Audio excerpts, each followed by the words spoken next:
our route to freedom was not just by fighting our own battle, but also working with others to fight their battles so that we collectively could make that change happen.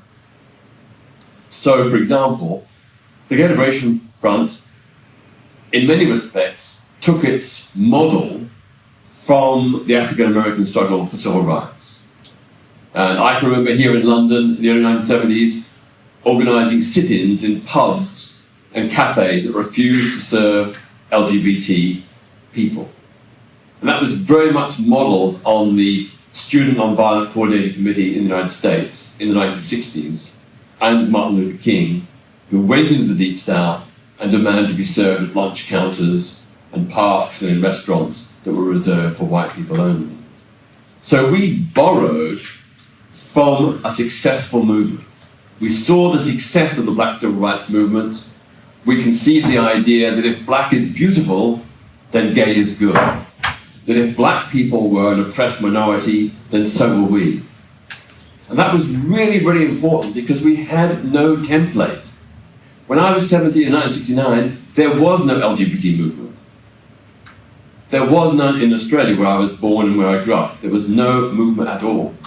So the reference for me was to look at other movements, how they did it. And for me, the Black Civil Rights Movement in America was pivotal and crucial. Here we are, half a century later.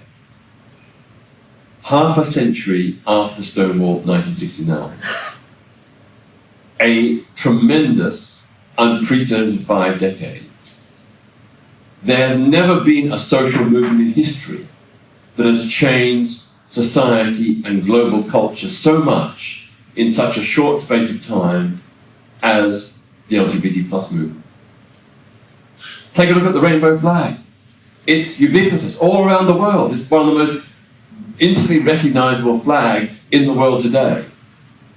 Yet it was only invented in 1978.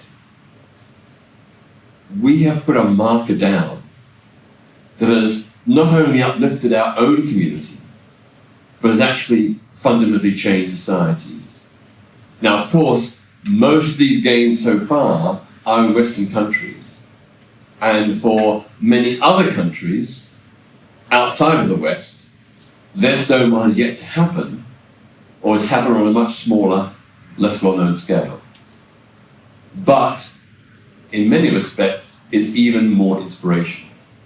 Because in so many countries around the world where LGBT plus movements now operate, they are doing so against the odds of dictatorship and tyranny, of extreme religious fundamentalism, of state repression and mob violence.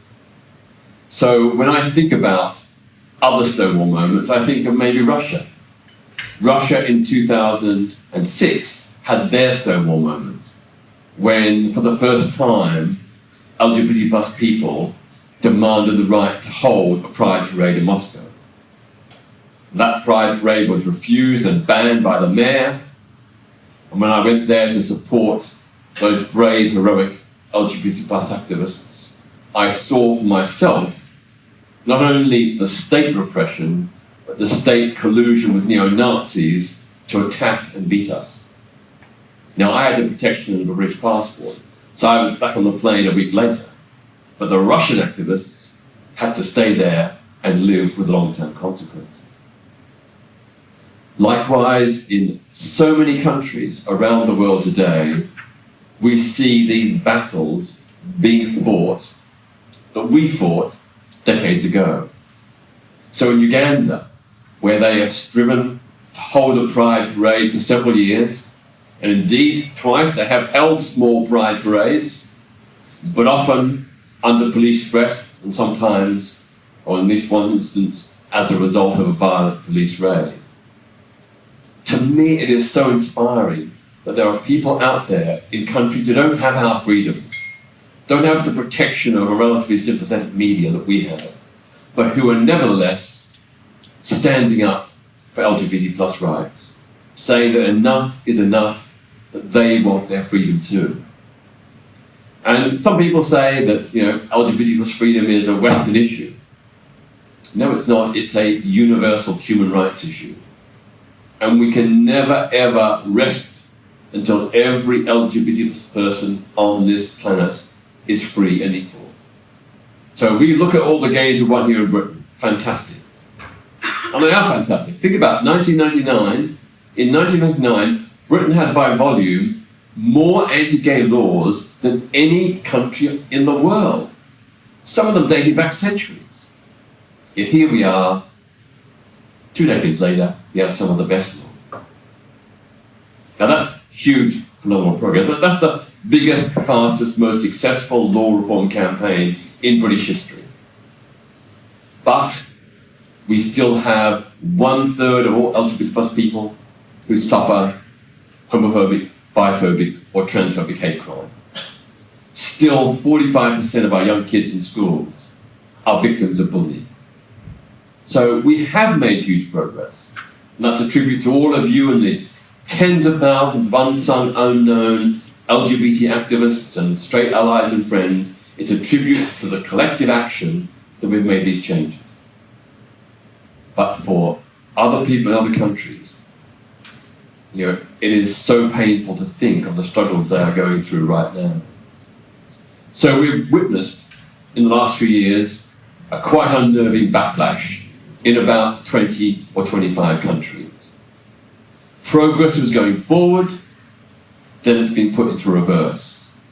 It's happened in Uganda, Iraq, Malaysia, Brunei, Syria, Nigeria, Russia, and particularly Russia's Chechen Republic. And this repression takes two forms. First, it's the more vigorous enforcement of long-standing laws criminalizing same-sex relations and criminalizing gender identity. And this has resulted, for example, in highly publicized arrests in countries such as Tunisia, Cameroon, Egypt, and Senegal. But also, of course, some countries have introduced new anti-LGBT laws, like the one introduced in Russia in 2013, which criminalized the so-called promotion of non-traditional sexual relations to young people under 18. But what's also quite unnerving is the way in which this backlash has spread to countries that previously had no history of anti-LGBT witch hunts, such as Tanzania, Indonesia, and Ethiopia. It's only in the last few years that those three countries have begun quite harsh and vicious crackdowns on their LGBT plus community. But having said that, of course we're seeing great progress. India, Angola, and Trinidad and Tobago, they have decriminalized same-sex relations in the last year. And then in the last week or so, we've seen decriminalization extended to Botswana and Bhutan. Progress is happening. The trend is in the right direction despite the backlash. And of course, before these more recent decriminalizations, we've seen a repeal on same-sex relations in Belize, Palau, Sao Tome and Principe, Northern Cyprus, Mozambique, Nauru, and the Seychelles. In all, over the last 4 decades, more than 40 countries have decriminalized same-sex relations. And of course, right now, there are ongoing attempts to challenge the criminalization of LGBTI people in Jamaica. So we're seeing a trend towards decriminalization. And we're seeing a trend that increasingly it's the courts rather than politicians that are taking the lead. So in Botswana, in India, in Trinidad and Tobago and other countries, it's been the courts that have ruled that the criminalization of same-sex relations is unconstitutional or a violation of human rights. So judges who historically have tended to persecute us are now, in some countries at least, becoming our allies and the instrument of decriminalization. The process of law reform now brings the number of countries that still have a total prohibition on same-sex relations down to 67. 67 countries still criminalize consenting same-sex relations. That is still more than 1/3 of the world's countries. And of course, in more than 36 countries, there are laws that variously criminalize trans and gender non-conforming people. Often these are not laws that are explicitly written to criminalize them, but they're general public decency laws or morality laws which are used to target trans, non-binary, and gender diverse people. But again, we are seeing progress. Who would have thought that in Pakistan, trans people would be making gains? Who would have thought that in India, again, the courts have ruled in favour of trans people? Not perfect, not perhaps the way we want it, but given the history of persecution, this is real significant change. Of the 67 countries that still criminalise same-sex relations, 35 are members, or 34 are members of the Commonwealth. 34 out of 54 member states. And these homophobic laws were originally imposed by Britain in the 19th century, in most cases.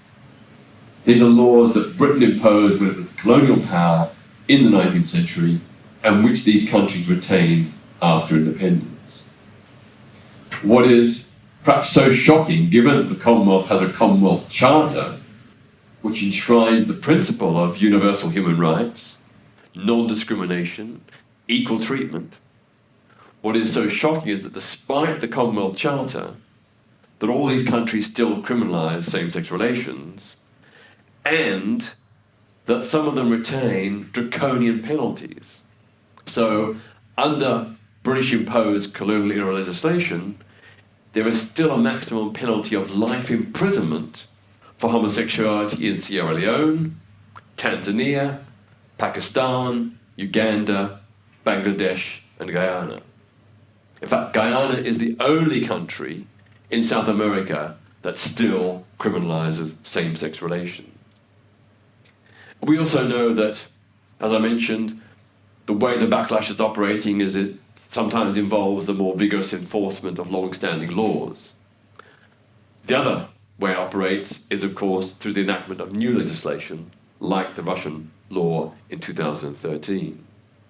So, for example, in Nigeria in 2014, a new law was passed which outlawed LGBT plus organizations, outlawed fundraising for LGBT plus causes, and outlawed any public advocacy of equal treatment and non-discrimination for people who are lesbian, gay, bisexual, or transgender.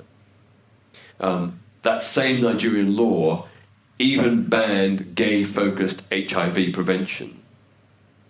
So to even try and educate gay and bisexual men about the risks of HIV became a crime in Nigeria in 2014. And then it went even further to ban all gay-themed books and films. They're totally banned in Nigeria now. In Tanzania, which I mentioned was a country which had previously not had a history of witch hunts, in Tanzania, the government has banned the importation of lubricant because it perceives this as aiding the facilitation of homosexual acts. And it's closed down several HIV organizations that have provided support and care to gay and bisexual men. There are other forms of restrictions. For example, in Uganda, there are state-sponsored censorships against LGBT plus issues. So a radio station, Radio Simba, some years ago, dared to have a lesbian woman speak on one of its programs. And as a result, it received a massive fine and the threat to have it closed down. So this intimidatory atmosphere means that activists in countries like Uganda have great difficulty in getting their voice heard, getting their message out, countering the homophobia that is so prevalent in large sections of that society. But the one thing the Ugandans do have, which is a great virtue and effect, is that the Ugandan LGBT groups are part of a wider coalition, a coalition of civil society groups.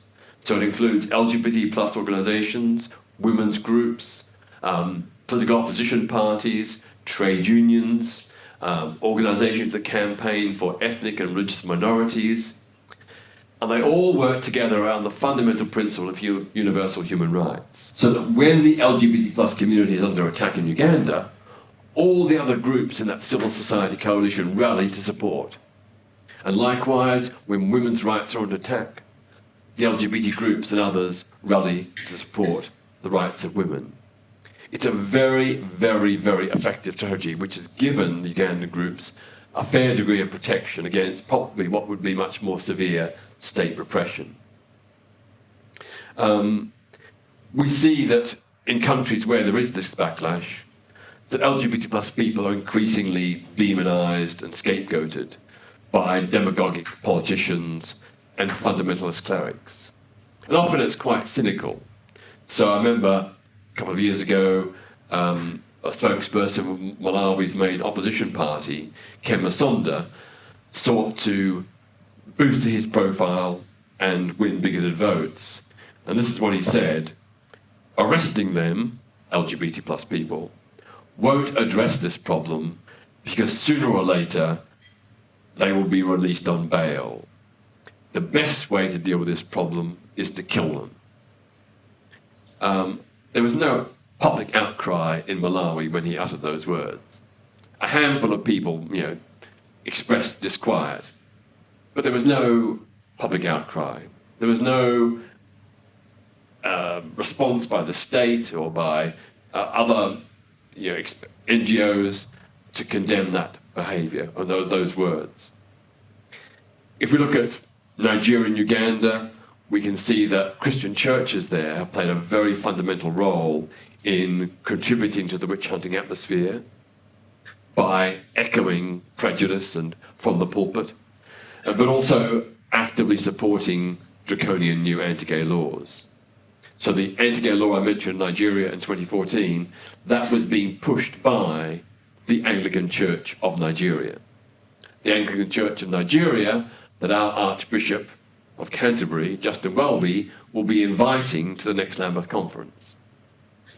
How can you have a Christian church supposedly based upon love and compassion and invite people who actively campaign to undermine the civil and human rights of fellow human beings? Of course, this kind of tactic is an old one. To the delight of many governments, having an enemy within is a very good way of distracting public attention from economic failings and corruption. Hitler tried it with Jewish people. Many others have used it as well. But it is being used now in many countries. Homophobia, biphobia, and transphobia is a political issue that's being manipulated by politicians and clerics to fuel their own agendas. And of course, the consequences are not surprising.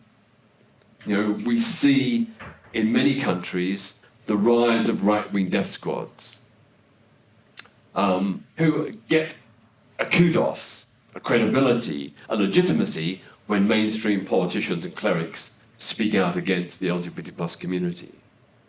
So these right-wing death squads operate particularly in countries like Honduras, Brazil, Mexico, Peru, and El Salvador. In Honduras alone, well over 240 LGBT plus activists have been assassinated by right-wing death squads since 2008. So in 11 years, over 200 plus murdered by right-wing death squads. We also have the similar situation in Brazil. Parts of Brazil have laws to protect LGBT people against discrimination. The courts have ruled in favour of same-sex marriage. Yet there are parts of Brazil, particularly in the northeast, where right-wing death squads run amok, where they target LGBT people, particularly trans people, for assassination for what they call social cleansing. So every year in Brazil, at least 300 on average people, mostly trans people, are murdered by these right-wing death squads. The Trans Murder Monitoring Project reports that over 1,300 trans and gender diverse women and men were murdered in Latin America from 2008 to 2014. Over 1,300 in just 6 years, and those are the ones they know about. They're the ones that have come to attention and they've been able to document. The real figure is probably much, much higher. In recent years, the courts in Singapore and Kenya, in fact in Kenya just only a month or so ago, have upheld the criminalization of same-sex relations. A bad, disappointing move. In Burundi and Chad, two African countries, they have outlawed homosexuality for the first time in their history. We all have heard the stories of Islamic State in Syria targeting LGBT plus people for execution, mostly by throwing them off tall buildings. We also know that in Iraq, there are Shia militias and death squads that are also waging a terror campaign against LGBTI people. A few years ago, one of the very disturbing tactics the Shia militias were using in Iraq, and still occasionally use now, is to capture a known or sometimes even just suspected gay man, glue their anus with super glue, and then force feed them laxatives so that their bodies basically swell up and their intestines explode. A gruesome, agonizing, painful form of murder. Just this week, a report has come out, a fantastic, uplifting report, about how a house painter and an army widow in Iraq rescued LGBT plus people. They'd heard about people being held by Islamic State and decided that they wanted to do something to try and rescue them. They didn't know who these people were. Anyway, they went to this house. They managed to persuade the Islamic State people there to let them come in and meet these people, and through an elaborate plan, they managed to get them free. In telling their story, they were very shocked that when they got these mostly men to freedom, they started hugging and kissing each other. They said, what is this all about? Why are these people doing this? And they said, we are LGBT. And they said their first reaction was they thought LGBT was a political party that had been repressed by Saddam Hussein. But anyway, when they learned the story, they weren't put off. They actually continued that campaign and through networks went on to rescue many, many more people who were detained because of their sexual orientation or gender identity. It's a really uplifting story. And the woman who was the, I think, a widow of an army major, I think in Iraq, she was part of the Organization for Women's Freedom in Iraq. And she said, because she knew what Islamic State were doing to women, how they were using religion to persecute and oppress and kill women, that gave her an understanding and an empathy towards the plight of LGBT plus people. That this kind of macho, machismo mentality, which she saw and understood, oppressing women, she understood how it related to people who were trans or LGB. So I think, just to conclude, despite the bleak picture we see, the global trend is towards greater LGBTI acceptance and equality. At times it seems difficult, at times we see these setbacks, but overall the trend is in the right direction. And that's inevitable because we have a just cause, and that this cause, when people can hear the arguments, when people can meet LGBT plus people, eventually, for most of them, those prejudices subside and perhaps they come over to support us. So I want to finish just by, again, paying huge tribute to those many heroic LGBT plus activists in countries where there is religious or political dictatorship, who are literally risking their lives and liberty to secure LGBT plus freedom. Those people are true heroes and heroines, and we know that they will win in the end. The global trend is clear. LGBT plus freedom has been long delayed, but it cannot be denied. Thank you.